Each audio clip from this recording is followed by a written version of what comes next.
If AI eventually becomes self-aware, would it seek meaning? Can artificial intelligence create its own religion? What happens when AI begins asking the same questions humanity has wrestled with for thousands of years? In this thought-provoking episode of Higher Reality, we explore one of the most fascinating intersections of technology, philosophy, and spirituality. So this one is about how many saints are considered sinners. That's the way I looked at it. It's basically how many have been considered crazy in the past. And I was astounded at the first list that I got. This is one that we're using is about a third. Because, oh yeah, I'm sure. And the fun part is all of the modern psychologists that go back and say, oh, this guy was crazy and that person was foaming at the mouth, and it's like apparently William James was into that as well. Yeah, finding fault in these people. Isn't that amazing? Because he was like quite a metaphysician. He was. He loved Holmes, and he spoke against Mary Baker Eddy in court. Did he really? Yeah, she got sued, right? And they ended up. She was, let go of the charges and all. I know, because they interviewed her and she was perfectly sane. But he came in and testified that she had these anomalous behaviors or something like that. And who doesn't? Yeah. Show me somebody that doesn't have that. Yeah. Let's get William James. Weirdo. Let's get him on the stand. Yeah. Really. Exactly. James to say. So, Jay, yesterday you said you looked into Paul. Because he's the one who started the church version of Jesus's messages and brought in the idea of sin, whereas Yeshua, as his real name is, didn't really talk about that kind of stuff. Well, he said he was without sin, cast the first stone. Yeah.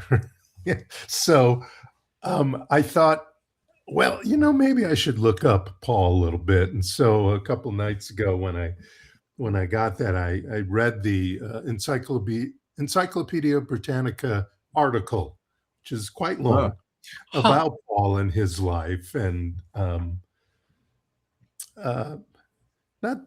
not so horrible of a guy, I guess, but he did really push the whole sin idea, and he never saw Jesus speak. To him, it was all hearsay. Right. And, I know he supposedly met one or two of the apostles. He met Peter. That was still alive. In a book called Zealot, there's the story of Peter and Paul actually having a fist fight. Oh, that's fun. Well, Peter believed that only Jews could be Christians, and Paul believed that anybody could be a Christian, and that was a major disagreement. Right. And there was something about Paul when he went around that he wanted people to convert first. Right. And then be baptized and then be in Christ, as they say. That kind of still goes. And especially with the pagans, not so much with the Jews because they were already Jews, but and then funny enough, all those pagan rituals were adopted into a lot of the rituals of the I think the best thing that ever happened to Paul is that they put him in prison so he could calm down and write some letters. So is that why they think he was crazy? Oh, I have no idea why they thought he was crazy, but he apparently was a character. Only 7 of which have been proven that he wrote out of 15 or something like that. Yeah, something like that. Yeah. Oh. It was like, and Larry and I were talking about that. It was like, well, is this like James Patterson and some of these other big novelists who hire some of their minions to write most of the novel, and he just says, well, this is the story, and then he goes in and maybe fixes some stuff. And Could be. Because Could be. none of them got a little. Actually, you're James saying that Patterson is the Paul had reincarnated. ghostwriters? Yeah, little Why ghost not? writers. Wow. So it's not a new idea. So is Paul of Tarsus the same Paul we're talking about? Yes, because that's where he was born. Oh, okay. So, and he And of became a course, saint. originally his name was Saul. Right. His birth name Oh. is Saul. And then He the had a blinding pen light name. happened, and Yeah, the he blinding became Paul. thing. Yeah. Then he Oh, became he Paul. had a pen name. Yeah. That's it. Yeah, none of those guys, I presume, got credit for the 8 letters that they wrote based on, I guess, his notes, is Yeah. what scholars seem to think. But I didn't get into reading them with that idea in mind, so I can't speak on that. But it's the modern guys, that we really want to talk about. Well, I don't know. Like Ernest Holmes, didn't they call Ernest Holmes a cultist at one time? They thought it was a big cult. Absolutely. He was the one that was like more balanced than any of these that I was Than reading. any of them. It was like, this guy has nothing. He's just like, a quiet hermit somewhere that gets in front of 5,000 or 6,000 people. I don't want to start a church. I don't want to do any of that stuff. Oh, please. Oh, okay. That was his downfall. Just saying okay to a lot of ideas that weren't his. Yeah. Oh, what a mess they made of it, evidently. Yeah. But he got to suffer the consequences of some of it. yeah. The Unfortunately, philosophy went on. Even in the split, the goodness of the philosophy carried on. Oh, not only did it carry on, but when both organizations were analyzed 50 years after the split, Right. their organizational structures were entirely different, but the principles they taught were exactly the same. Right. Yeah. Yeah. so there's a lot of these people, Saint Teresa of Avila and Saint John of the Cross, and the question that I wrote down is, if Teresa of Avila walked into a clinic today, would she be prescribed antidepressants? Either that or shock therapy. Or shock therapy? Yeah. I'm thinking there might be a number of these that, end up looking like David Koresh. Well, let's balance this whole thing out. Yeah. Okay. Because we're talking about spiritual leaders that had these ways of being. I made a quick list of people that showed clear clinical issues, like Abraham Lincoln, who was depressed. Winston Churchill suffered from depression. Vincent van Gogh was bipolar. Isaac Newton was bipolar. Charles Darwin was agoraphobic.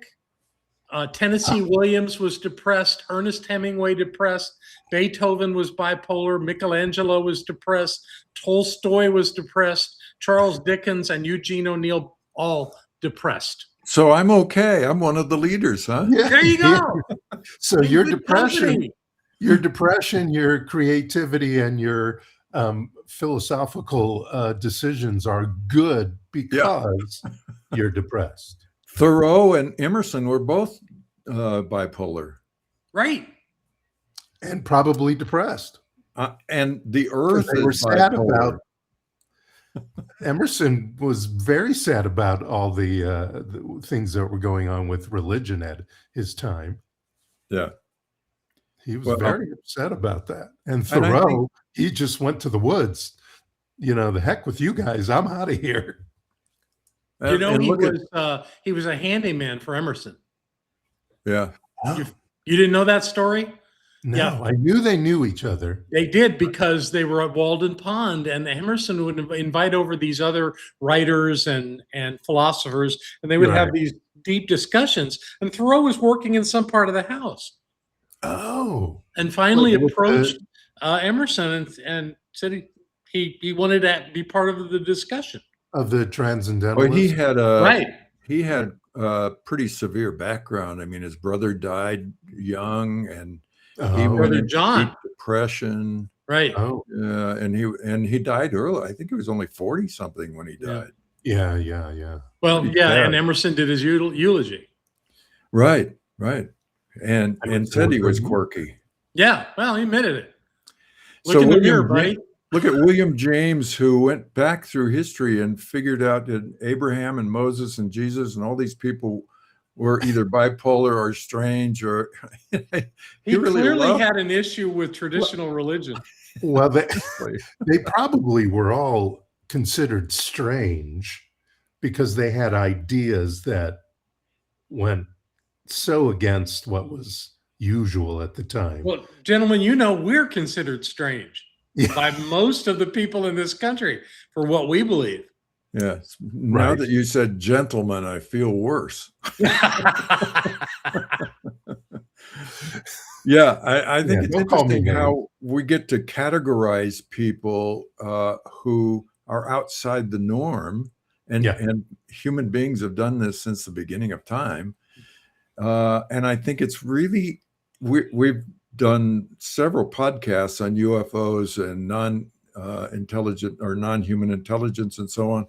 I think the worldview is not shrinking; it's getting much bigger. Yeah, And we're I going to agree. be finding out that, there are people that are considered crazy for seeing UFOs and things in the sky and so on. Absolutely. Mhm. And in the future, they're going to be, if anybody wrote about them, they're going to be the Saint Teresa's that Right, went, the visionaries. I was a Mhm. visionary standing on top of the mountain, and I saw these beings coming from the sky. Mhm.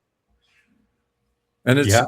history has it through all religions, all the way from the very beginning of writing about all of this. So, Ernest Holmes would be a boring character in most of this. But wonder- Fillmore was interesting, wasn't he? I mean, he thought Yeah, I he was didn't know that immortal. about Fillmore.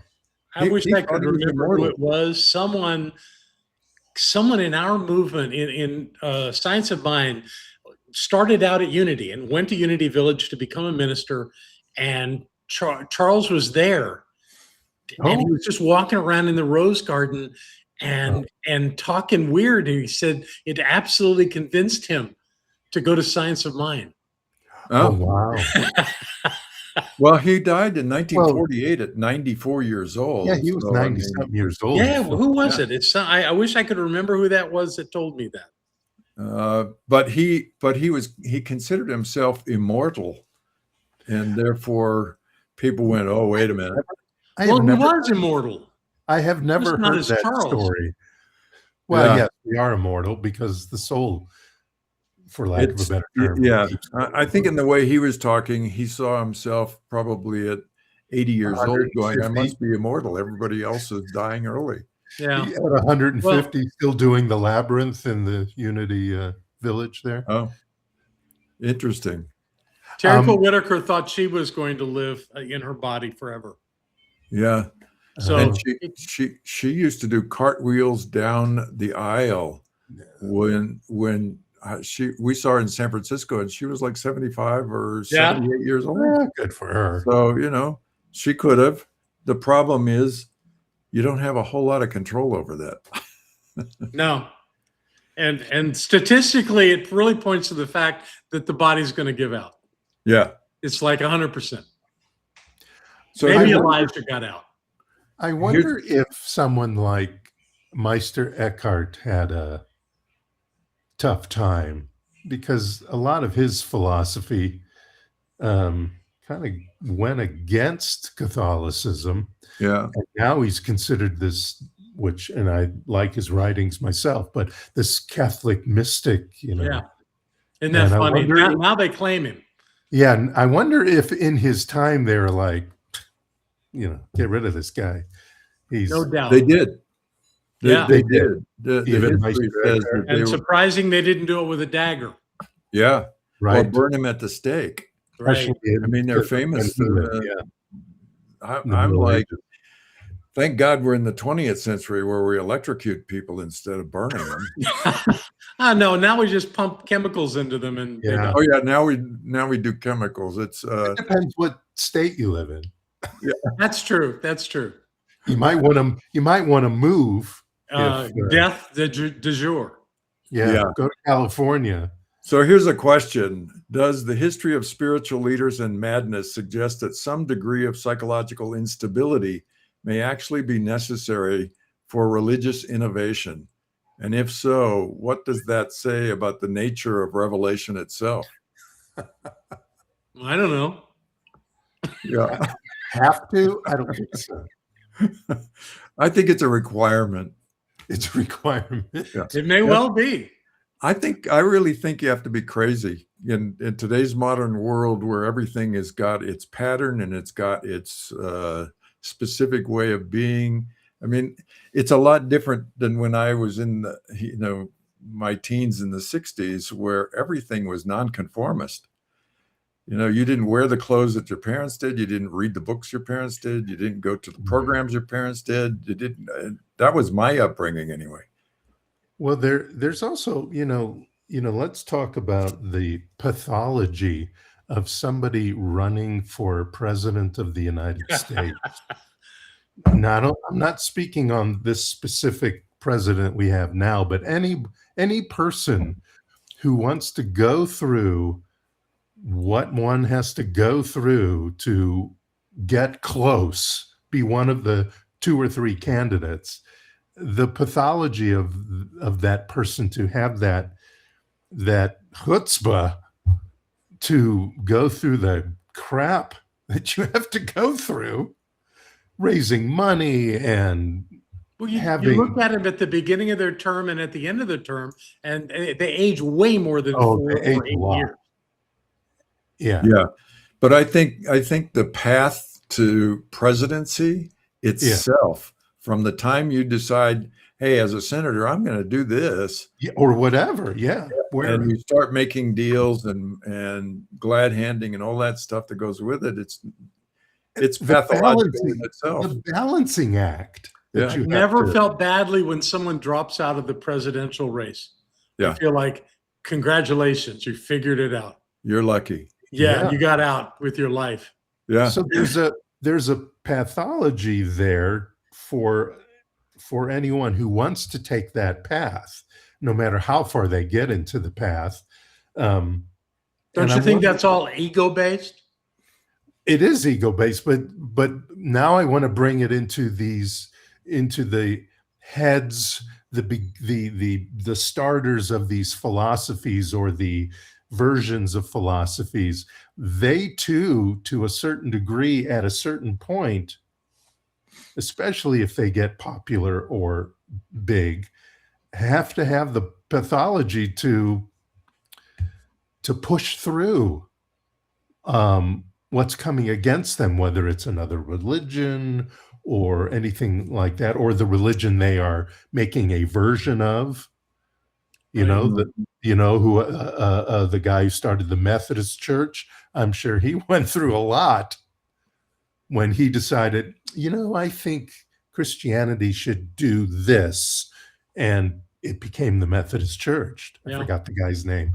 There must be a pathology to push through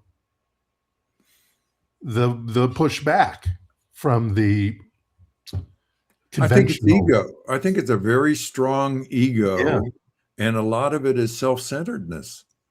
I have the answer, and I'm going to go forward, and I'm going to do this. And how do you keep that ego and yet still remain a decent human being? We should ask Jimmy Carter. That's what comes to mind is Jimmy Carter. That's a good point.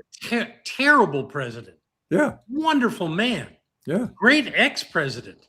But that level of what you're talking about, he was humble, he was respectful, he had all those, and he didn't have a good presidency. And it continued to be afterwards. Because the system doesn't work well with people like that. Yeah. It works with egomaniacs. It does. It's totally designed around it.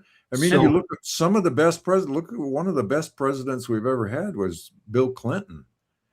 Bill Clinton, not only balanced the budget and turned around a lot of the programs that weren't working, and he ended up with more health care, money in people's pockets, you name it. He was doing great stuff, but he had this other shadow side to him. Right. And that's what got him. And I think Ford was kind of an interesting. He also was one like Jimmy Carter to a large Well, but extent. he was an anomaly because he never got elected president. No, Yeah. no, and so He he was didn't go almost, through that, but he ended up being a pretty good senator. he was almost He's in Congress. he was almost like a Biden became, in that he was trying to bring the country back together Yeah, after, the hellstorm of Watergate, et right. cetera. And you're right, he never was elected, and I don't think he wanted to continue. But Okay, well, let's move on from this political segment and oh, on. I was trying to get back to Yeah. the philosophical folk from that. Oh, let's The look at a point couple more is, questions. whether or not these people have mental instability, it's just natural. We've already kind of touched on this, that if someone has ideas that are so radically different than mainstream, the Yeah, first thing everybody does is say they're crazy. they're Yeah. crazy. Yeah, Yeah. Because I don't know how to wrap my mind around what this person's saying. So they yeah, must be nuts. Well, if right. you look at how schools, when you're young, or you're in elementary school, and if you don't conform, Oh, yeah. you're Yeah, ostracized. It seems yeah, like it's yeah, a human trait. You don't yeah. belong in the family here, so go visit somebody else in their family. Maybe that's the way it was with Neanderthals way back. I don't know, but it certainly seems to be a trait of the human species now. Well, John, you're more familiar with Ernest Holmes' history. What was the pushback he got, other than they thought Science of Mind was a cult? Well, I think that was the big thing. They just, any traditional thinker in religion is not going to resonate with non duality. They're just Right, not going to do it. And, right. the more I read of his words, and I'm really enjoying reading his lessons that he taught, the transcriptions of those, Yeah. because he just goes on and on, Yeah, and he's very clear. And yeah, just because he has a different take doesn't mean he's right or wrong, but they all label him wrong. That what he's teaching, they called him a charlatan, although uh-huh. he wasn't trying to take anything from anybody. Right. He never discounted anything else. Right, Yeah. right.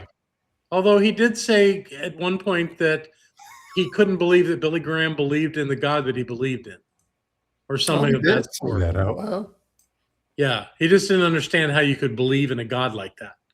And obviously, people who believe in a God like that don't think he's got it figured out either. Right. So it's just a different approach. And some And, people didn't like Billy Graham, for that matter, in the Christian world. oh, cannot like him? Did not like him. Oh, okay. I I'm mean, sure that's true. he was pretty well loved, Well, and I think when he he got into was, politics, that gave him more trouble. yeah, yes. I was just gonna say, and he was he was in the White House a lot. Yeah. Yeah. Did you have another question, Larry? I see Well, I you was burning with wanting to. just, wow, I just lost everything. Really? Everything? Yeah, I You didn't can't lose see us. anybody. I don't know what's going on Oh, here. it says we're on air and we see you and hear you. Okay, I just lost all my notes and everything, but I don't see you guys. You're just out in nowhere land. Well, Oh, you're on our screen. Okay, yeah, you're well, we can keep going So then. it appears yeah, that it's still recording. yeah. So it one of says the one of the In fact, on questions. yes, air. there's a timer up there, and it's right at 24 minutes. Yeah, Okay, we're good. so women mystics faced a compound accusation. Double whammy. Yeah. Yeah, double whammy. So, and what was that? That Oh, they were women, and women obviously can't be And leaders. They can't be misogynist. trusted with Yeah. information. They have Oh, menstrual cycles. You can't trust these people. And when they come up with anything that's not traditional and straight down the line, now they're witches. yeah. Oh, right. Yes. Then there was a whole witch thing. Sure. well, they burned over. They killed. I don't know if they burned, but they killed over 1 million between all the various countries. They killed 1 million that they decided were witches, or outside the circle of what they would consider normal. That's bloodthirsty. They're just going after anybody they don't like. They did. It was, I mean, finally, And- one of the, in the Vatican, they decided that was not a good idea. It only took them, what, I think 75 years to come up with, hey, that's a bad idea. 5 or 6 popes. Well, Till let's one kill came all along the and said, nah, parishioners. let's not do that.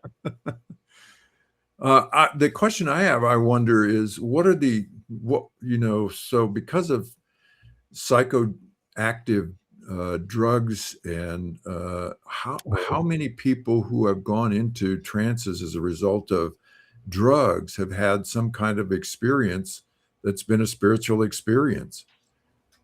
I look at Ram Dass, for example. Exactly. Yeah, Ram Dass. He did lots of LSD early on. Yeah. Oh, even though he said he found a better way, he still went through all that. He did. And he said it was necessary for him. Yeah. And that there was no point in judging any of it.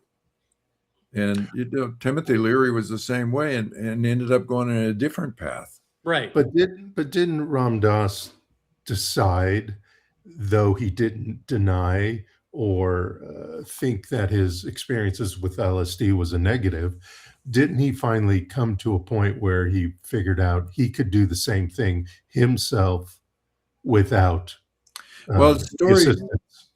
Story as I understood it was he was traveling in India and he heard about this guru and he went to see him, and I forget his name. I'll come up with it in a while. But anyway, he had LSD with him and he was tripping at different times, and he was tripping while he was in the presence of this master. Uh-huh. Yeah, and it was funny. And the master was just laughing and laughing and laughing. He said, why are you laughing? He says, because that's all you're doing is laughing, laughing, laughing. Oh. and the master said, what is it that you're taking? I'd like to see.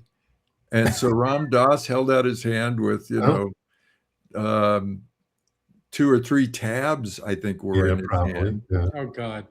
And the master took all 3 of them and ate them. For God's sake.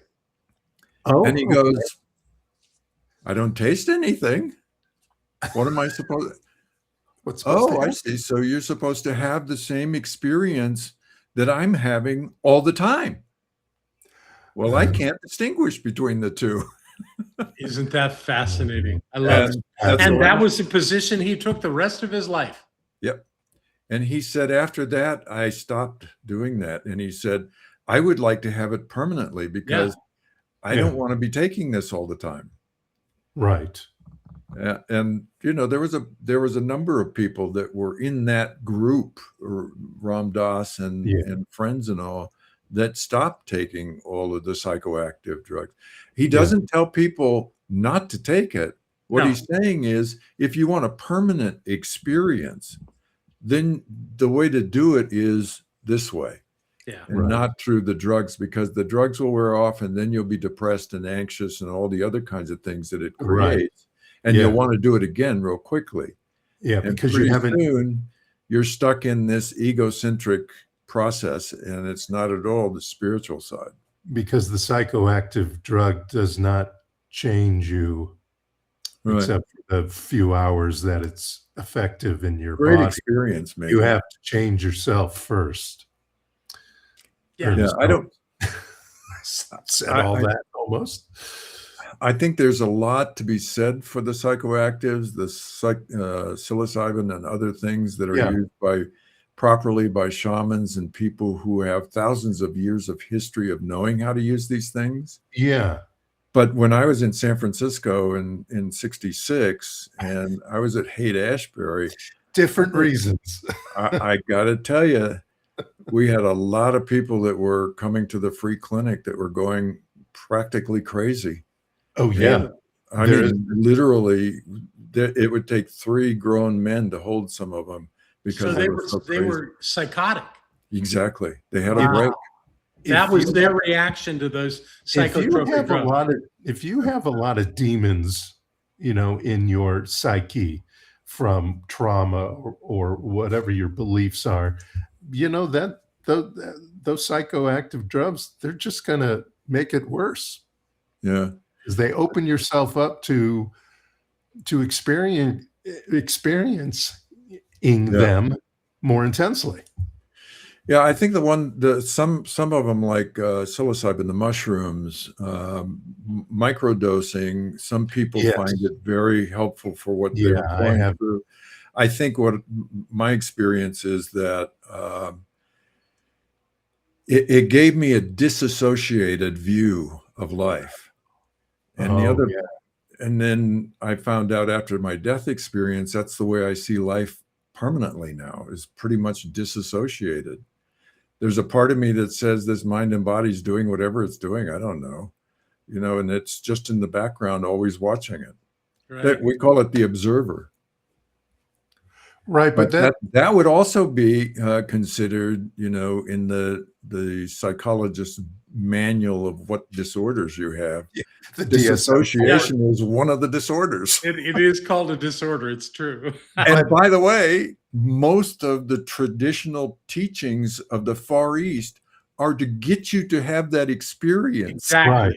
Yes. Exactly. Yes. Not in the U.S. But my first teacher in Australia taught us how to be aware of being aware. Yeah. But that doesn't take away your ability or your use of having feelings. No, it doesn't take anything away. Sometimes the word disassociate makes people think you are completely neutral. You have no feelings. No, it means you're not going to get hooked. Yes. That's all it means. That I get you.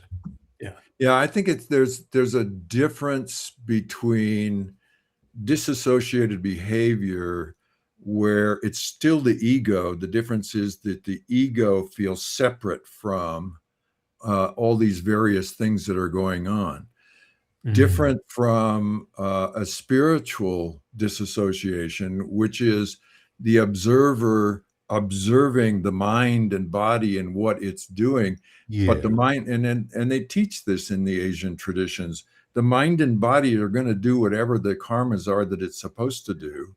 Okay. And if you are simply watching it, you're not involved in it. The moment that you've let go of all of that, it takes care of itself.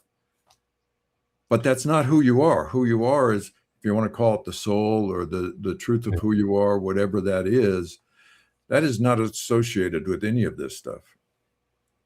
Gotcha. And in fact, it's one of the best dreams I've ever had. I remember counseling someone who was telling me about their mental illness.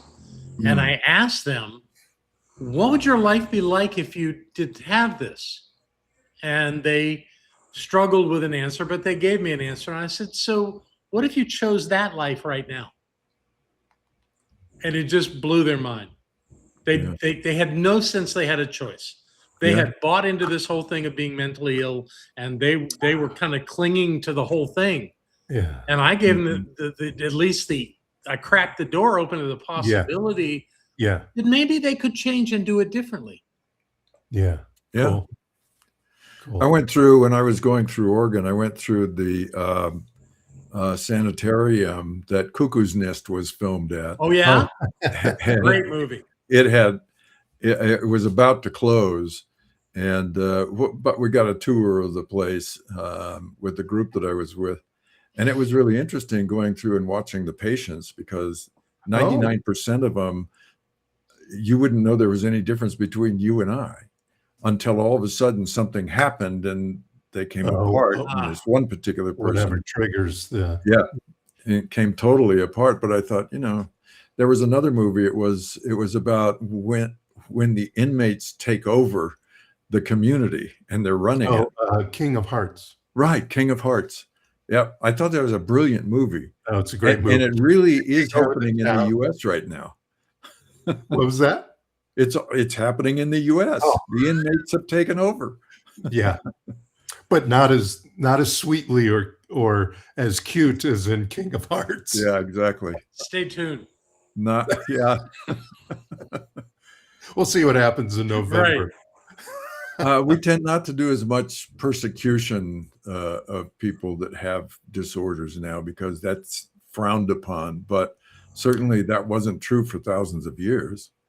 No, they just except in in native cultures, in all of the native cultures I've looked at, they didn't have that kind of thing at all. In fact, if you were schizophrenic, you became a shaman. Right. Because you were in touch with the other side.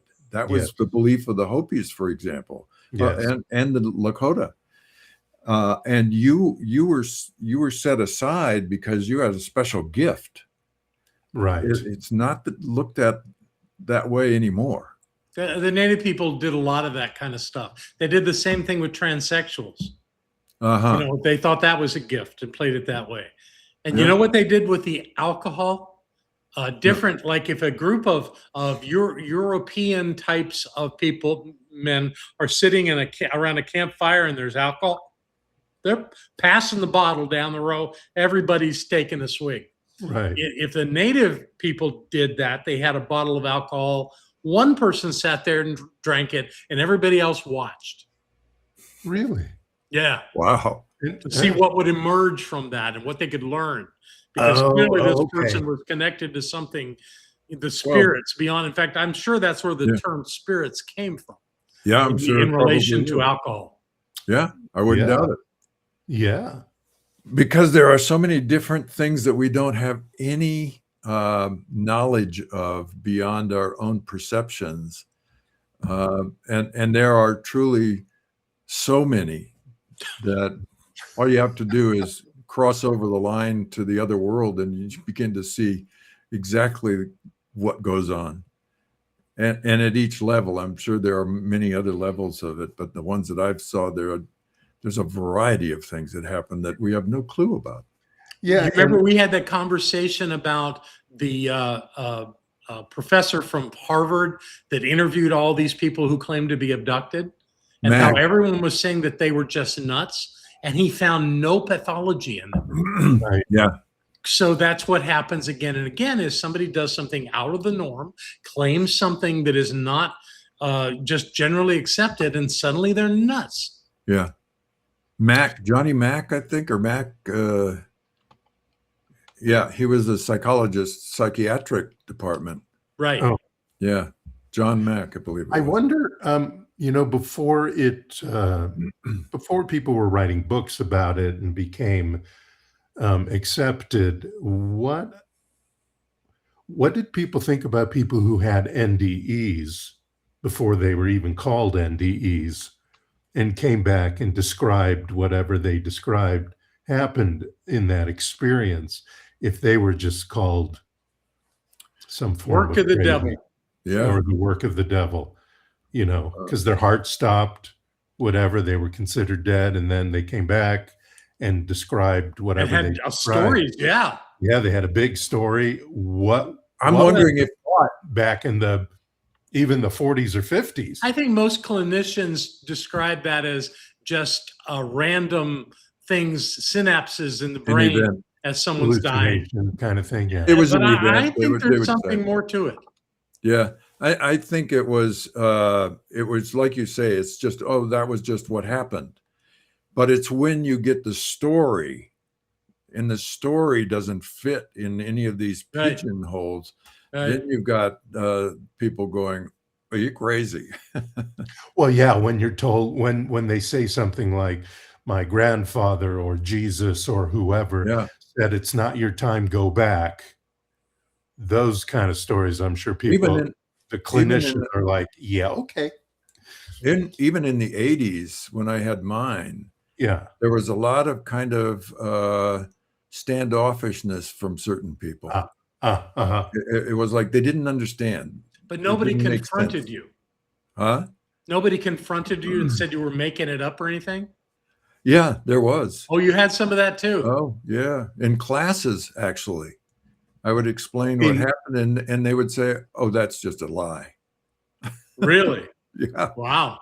And I was like, okay, well, whatever your belief is, triggered. Yeah, it's not your problem. What do you remember speaking to any medical personnel after that happened and explaining your experience and they had a reaction to it?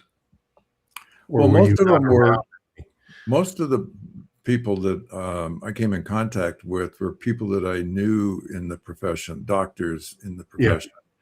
Um, there was a couple of them that were in classes when we were in Marin County. Okay. One was an anesthesiologist, and he goes, I've seen that kind of thing from, people who were allergic to the anesthetic, and they left and they came back. And he thought that was more of a common occurrence than people gave credit for. Yeah, and it's a different experience than what anesthetic does, where you go out into the void, so to speak. You're not aware. Well, and not all these stories come from people under anesthesia. Right. So, right. No, not at all. There's not that common thread there. No, I think what he was talking about in that case was people who were allergic to what he gave them, and then their heart stopped. Right. And then they came back. And then once he released the drug out of them, they came back. Common thread is that their heart stopped. It isn't how it stopped or what caused it to stop. Right. So and, they were and not even how long, although I've never heard of somebody having a 1 minute heart stop that had that longer experience. And in fact, James Pottinger is the case that just blew my mind when he said he was out after the car accident. He was taken to the hospital, pronounced dead, and sent to the morgue. And he woke up, they said 14, 18 hours later. Dude. In cold storage? Kicking on the door of the vault. This is back in the early 50s. I don't know what they were doing back then. But too damn cold in here. Yeah. Yeah. Hello. Could we raise the temperature? Holy cow. Really? 14 hours? He had many problems afterwards. Because his body started to atrophy already. Yeah. Yeah. I had a lot of problems. It took me 4 years to get How long back. were you out? Do you know? Yeah, 9 minutes. Okay. And I've talked to doctors.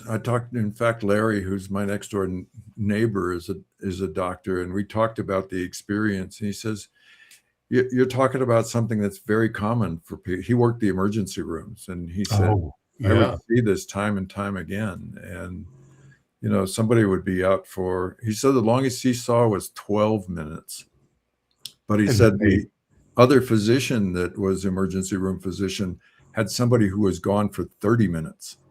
Wow. Now, 30 minutes. PR for 30 minutes? Yeah.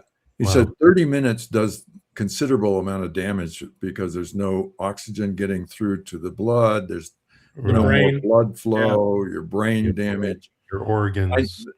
Like I said before, from mine, I lost a part of the brain where language was very difficult for me, and numbers still today, we play cards or something, numbers don't work for me. I don't even see them the way people see them. It's difficult because I don't know, it's a difficult world to live in when you're not normal. So, and there were other things.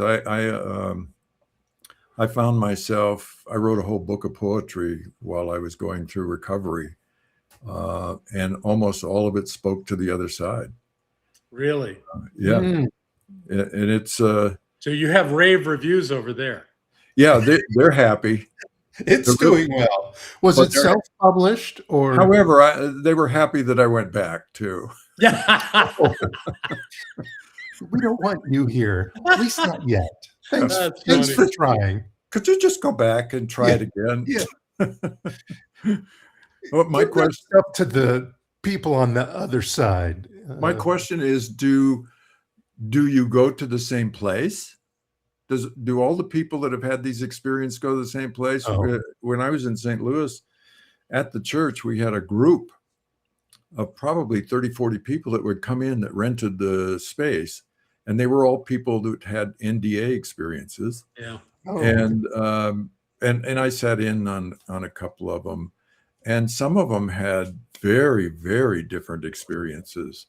I mean, different to the extent that they were seeing, what we call gargoyles and strange Mm. beings and all kinds of things. I didn't have that. Well, And some of them had no experience of anything when they were out of body for several minutes, or maybe even 5 or 10 minutes. I don't know. I can't remember, but they said they don't remember any of it. So, well, my question then would be, especially the people that saw ugly, negative things, I'd want to know their life, kind of their life story. You know, so why did they see gargoyles and stuff, and this other person saw Jesus, and this other person saw their grandfather? You know, yeah, I can tell you why. where's their belief that? I can tell you why most of that. Well, like for example, my mother had a near-death experience, and she was during the war. She got sepsis and blood poisoning, and That'll kill you. during the war, there wasn't much penicillin available because it was all Right. going overseas. Yeah. And she, something's signaling me, sorry. And she, oh, they're calling me to the other side. Hold, please. There was a priest next door who had a different kind of infection, and she went into cardiac arrest, and she was out for like, I don't know, 8 or 9 minutes, something. And the priest next door said, "I've got penicillin. I heard somebody say she needs penicillin immediately." They gave her the shots of penicillin. They restarted her heart several times. And she reports that she crossed over and she saw family members and so on and so forth. And she met Jesus. And she talked to Jesus, and she met somebody, she said, who looked Chinese. And she said, one day I saw a drawing of Buddha, and I swore that's who it was. Wow. Oh, they're pals. Yeah. That's And expected.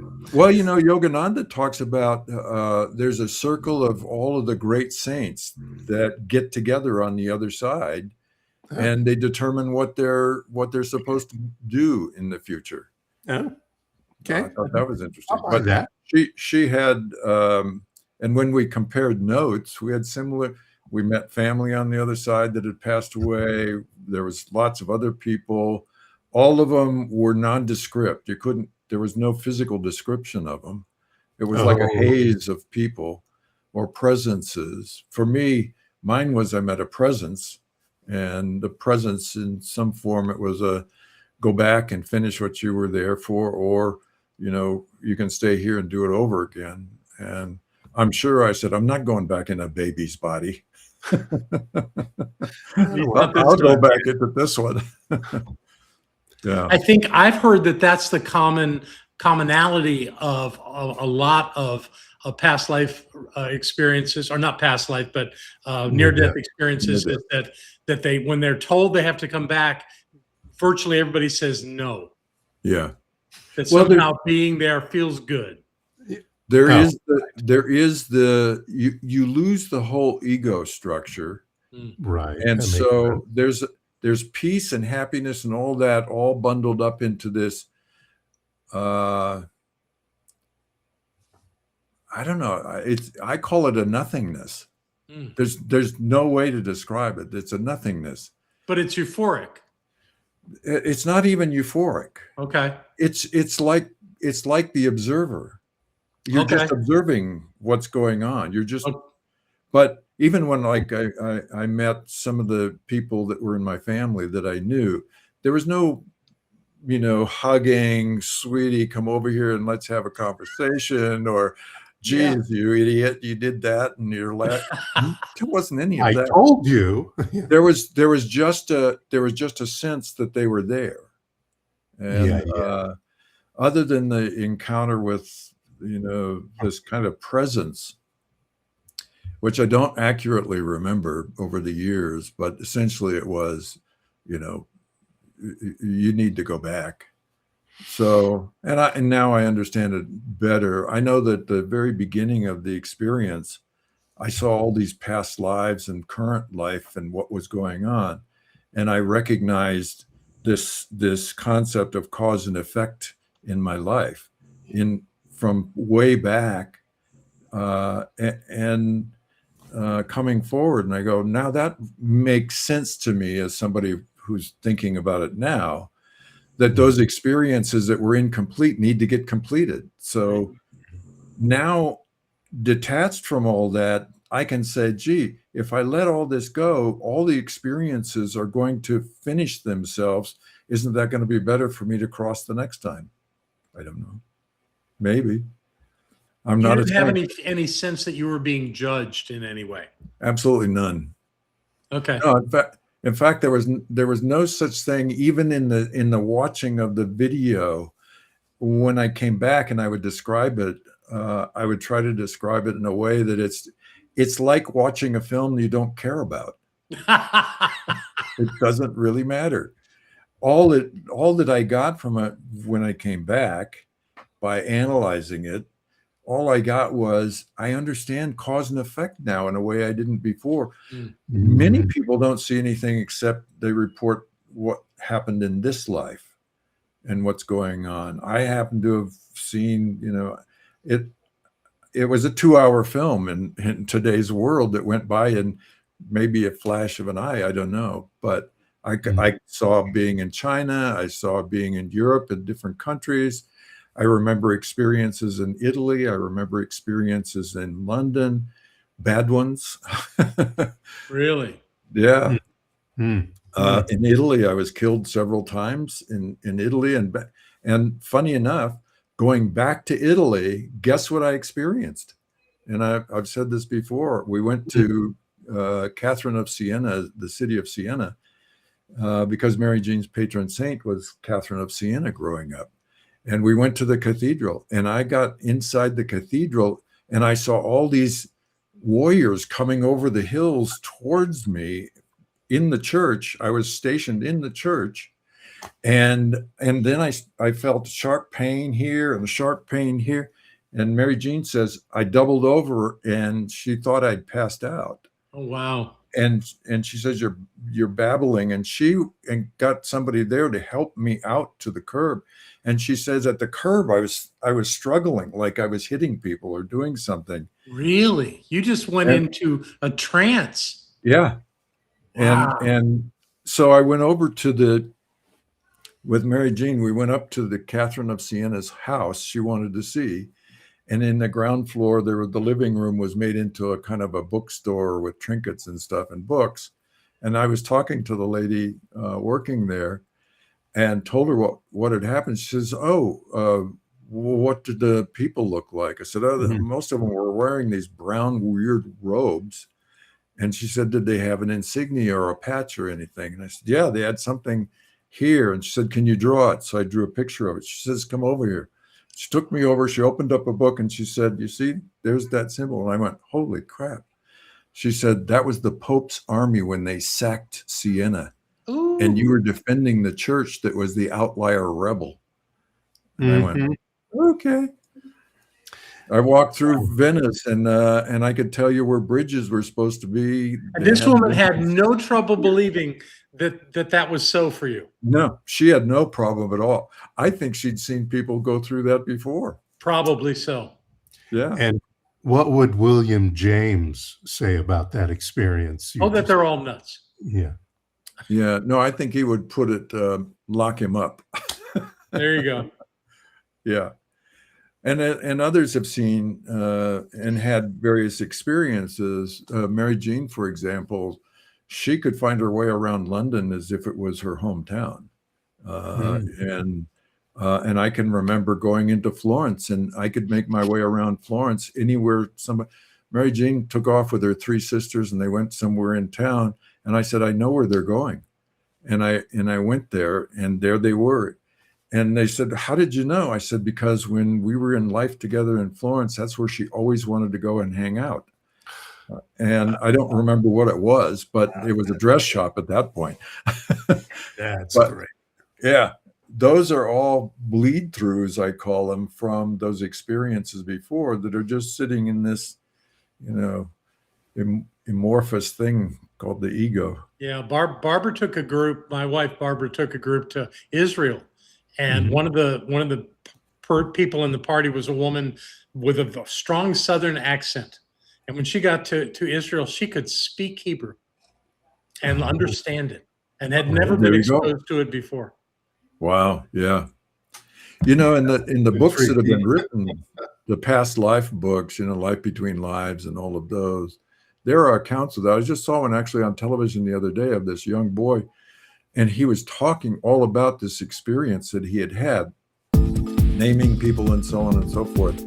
And I went, well, there it is right there. And when you're that age, that's the time when you're going to get more bleed through than ever. Oh, yeah, absolutely. The question is, will you remember it? Yeah. Hang on to that information. Most often you don't, obviously. You don't, right. And I think kids get persecuted who talk about that kind of thing. Sure they do.